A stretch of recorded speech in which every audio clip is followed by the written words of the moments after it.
তোমাদেরকে বিনা হিসেবে জান্নাত দিয়ে দিব। বলেন সুবহানাল্লাহ। আল্লাহ পাক রব্বুল আলামিন বলতেছেন, ইন্নামা ইউওয়াফাস সাবিরুন, ইন্নামা ইউওয়াফাস সাবিরুনা আজরাহুম বিগাইরি হিসাব।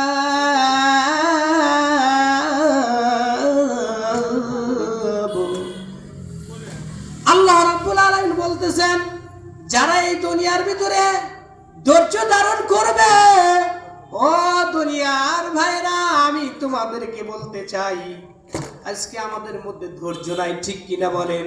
কোনো কাজের মধ্যে ধৈর্য নাই। আমরা যদি একটু রাগ উঠে যাই, রাগ হওয়ার সঙ্গে সঙ্গে মনে হয় তাকে শেষ করে ফেলবো, ঠিক কিনা? আজকে ধৈর্য কোথায় আছে ভাই? ধৈর্যের কত মূল্য, ধৈর্যের কত দাম। আল্লাহ কিয়ামতের ময়দানে বলবে, ও ধৈর্য ধারণকারীরা, আসো আমি তোমাদেরকে বিনা হিসেবে জান্নাত দিয়ে দিব। বলেন সুবহানাল্লাহ। আজকে ভাই আমাদের মধ্যে ধৈর্য নাই। ধৈর্য না থাকার কারণে আজকে আমরা জায়গায় জায়গায় এরকম ভাবে অপমানিত, লাঞ্ছিত হইতেছি।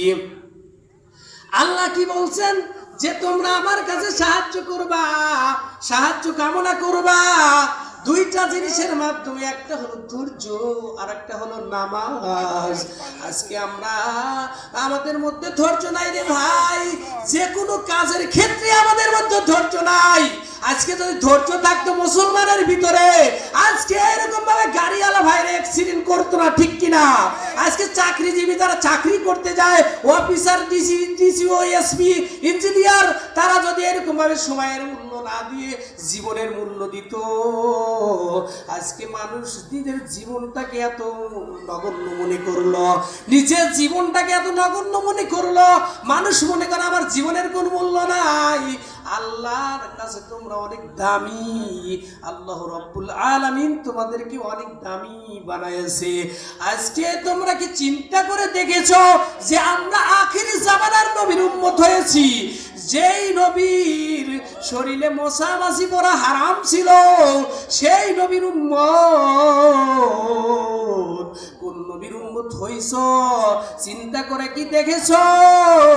আগেকার নবীর উম্মতেরা যে গুনাহ করত, সাথে সাথে চেহারার মধ্যে ফুটে ছুটে পড়তো, এরকম ভাবে তাদের ঘরের দরজায় এরকম লিখে দিয়ে আসতো ফেরেশতারা যে অমুক ব্যক্তি অন্যায় করেছে।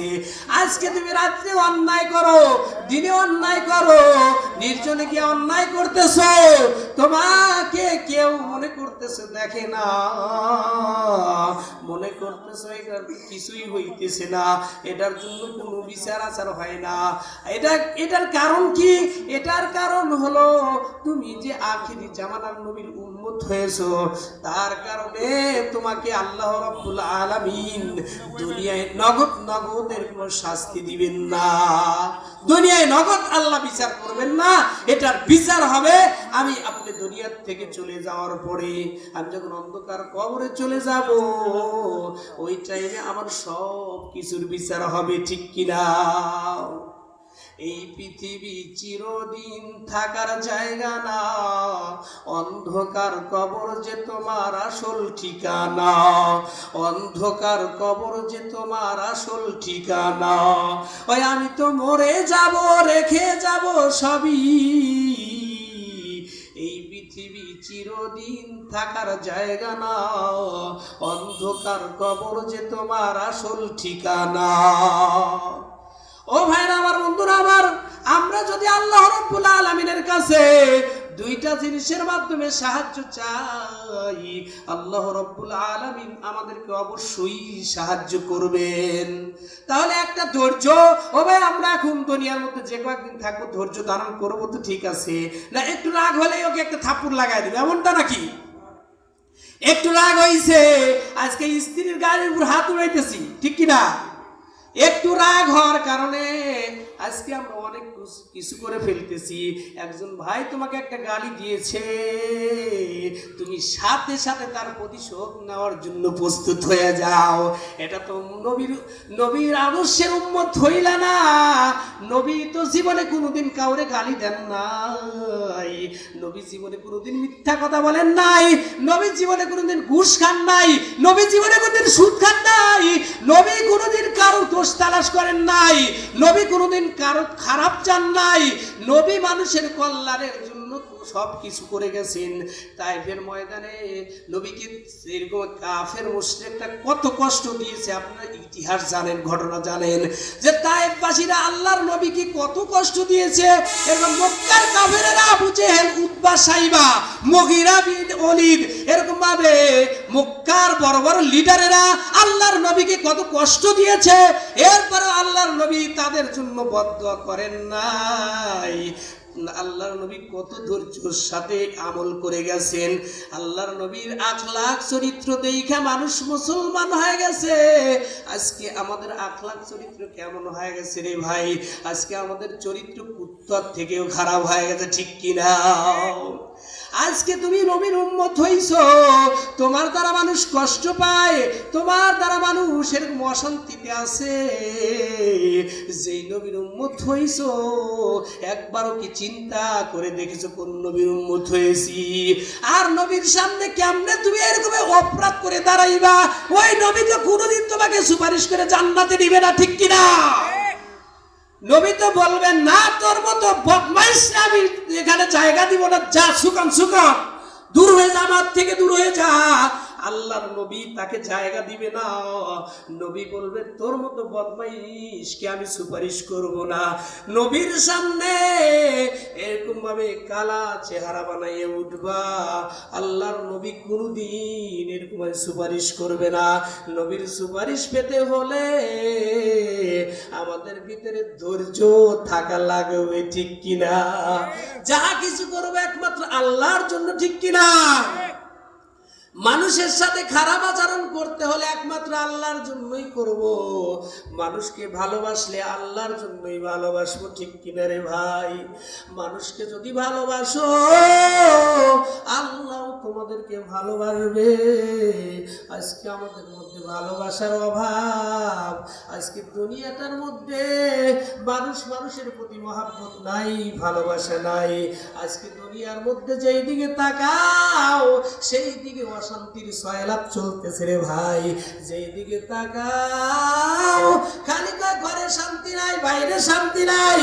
কোথায় শান্তি আছে? শান্তি খুঁজে পায় না রে ভাই। সকালবেলা হইলেই শুধু অশান্তির আগুন ঘরে ঘরে দাউ দাউ করে জ্বলে। শান্তি কোথায় পাইবা? শান্তির রাস্তাকে তো আমরা হারিয়ে ফেলেছি। সে যেই রাস্তায় শান্তি আসবে ওই রাস্তা তো আমরা ধরে রাখতে পারি না, ওই রাস্তায় আমরা নাই। ভাবতেছি দুনিয়াটাই অনেক কিছু, না না, এই দুনিয়াটাকে আল্লাহ রাব্বুল আলামিন মশার দানা পরিমাণ মূল্য দেন নাই। আজকে দুনিয়া ধরতে যাইবা, দুনিয়া তোমাকে লাথি দিয়ে ফেলে দিবে। এই অভিশপ্ত দুনিয়ার পিছনে পয়রা লাভ নাই। আল্লাহর পাগল হও, নবীর পাগল হও, কামেল মুমিন হয়ে কবরে যাও, দেখবা কবরটা ফুলের বাগান হয়ে যাবে। বলেন সুবহানাল্লাহ। কবর কি হয়ে যাবে? ফুলের বাগান হয়ে যাবে। যদি দুনিয়ার মধ্যে নিজেকে সেফটি করে চলতে পারি, যদি দুনিয়ার মধ্যে নিজেকে একটু আল্লাহর হুকুম অনুযায়ী, নবীর সুন্নাত অনুযায়ী চলাইতে পারি রে ভাই, দুনিয়া তো অশান্তি, সব জায়গায় অশান্তি। আজকে নেতা নেত্রীর মধ্যে অশান্তি, আজকে সব জায়গায় দলের মধ্যে অশান্তি। আজকে শান্তি তালাশ করো রে ভাই। বলতেছ আমার দলের মধ্যে শান্তি আছে, আয় আয় তোরা দাঁড়িপাল্লার দিকে আয়, শান্তি আছে। আসো জামাত ইসলামের দিকে আসো, শান্তি আছে। আসো চরমনাইয়ের দিকে আসো, শান্তি পাইবা। আসো আওয়ামী লীগের দিকে আসো, শান্তি পাইবা। সে বিএনপির দিকে আসো, শান্তি পাইবা। আসো জাতীয় পার্টির দিকে আসো, জাতীয় পার্টির দিকে আসো, শান্তি পাইবা। আসো আসো, আমাদের দলের দিকে আসো। দেখা যায় শান্তি খুঁজতে গিয়ে সে শান্তি পায় না। আজকে যেই দলের ক্যানভাসারি করতেছো, ওই দল তো তোমাকে শান্তি দিতে পারবে না, ঠিক কিনা? পারবে?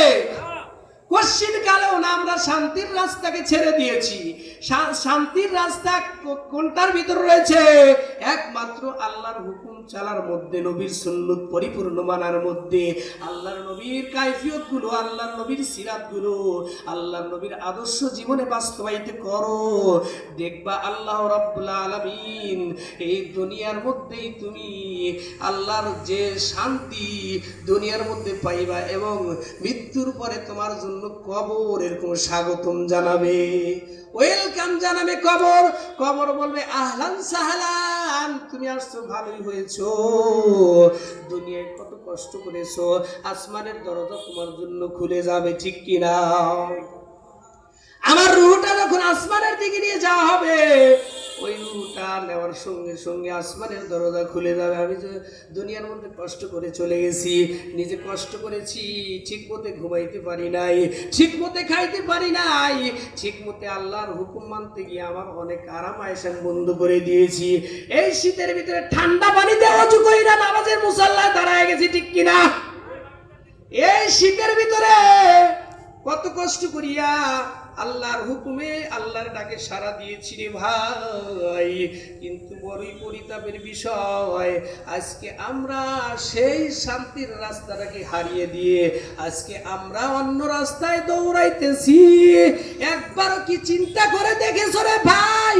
ও স্কুল কলেজ ইউনিভার্সিটির ছাত্র ছাত্রীরা, ও যুবকের দলেরা, তোমরা কি একবার চিন্তা করে দেখেছো এ দুনিয়ায় আসছো, ভাবতেছো দুনিয়াটাই শেষ? না না, তোমাকে আমাকে আল্লাহর হিসাবের কাঠগড়ায় দাঁড়াইতে হবে।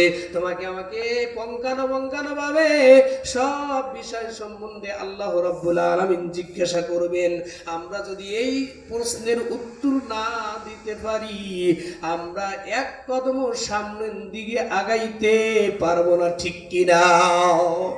প্রিয় ভাইয়ের আমার, বন্ধুরা আমার, আল্লাহ পাক রব্বুল আলামিন কি বলতেছেন? যে দুইটা জিনিসের মাধ্যমে ধৈর্য কামনা করবা, একটা হলো ধৈর্য আর একটা হলো নামাজ। আজকে নামাজের ব্যাপারে আমাদের একবারে গুরুক্ষেপ নাই। অনেক আল্লাহর বান্দার আছে এক বেলা নামাজ পড়লে আর 5 বেলার কোনো খবর নাই, ঠিক কিনা? যদি দেখা যায় ফজরে আসছে আর 4 ওয়াক্ত নামাজ ঠিক মতে পড়ে না, ঠিক কিনা? অনেক আল্লাহর বান্দার আছে। আজকে আমি জুমার মসজিদে গিয়েছিলাম। আমি যেই মসজিদে জুমার নামাজ পড়াই, এই বাইতুল হামজা মসজিদের খতিব হিসাবে আল্লাহ পাক রেখেছে। ওই মসজিদে আমি যখন জুমার নামাজটা শেষ করে ফেললাম, আমাকে এক মুসল্লি বলল, হুজুর দেখেন জুমার নামাজে কত মুসল্লি পাইলেন, কিন্তু আপনি আসরের নামাজ পড়াবেন, এরকম ভাবে মাগরিবের নামাজ পড়াবেন, এত মুসল্লি পাবেন না। আজকে আপনি সুন্নতের জন্য বয়ান করলেন, কিন্তু এত মানুষ তো নাই। এই কিছু মুসল্লি আছে, কিছু আল্লাহর বান্দারা আছে, এই জুমার দিন শুধু হাজিরা দেয় আর বাকি ওয়াক্ত নামাজের কোনো খবর নাই। অথচ এক ওয়াক্ত নামাজ কাজা করলে তাকে 2,88,00,000 বছর জাহান্নামের আগুনে জ্বলা লাগবে যদি কাজা করে।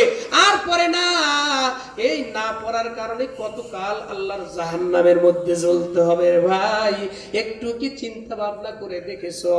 ও যুবকের দল, আজকে দেখো, চিন্তা করে দেখো কত মানুষ কি অবস্থায়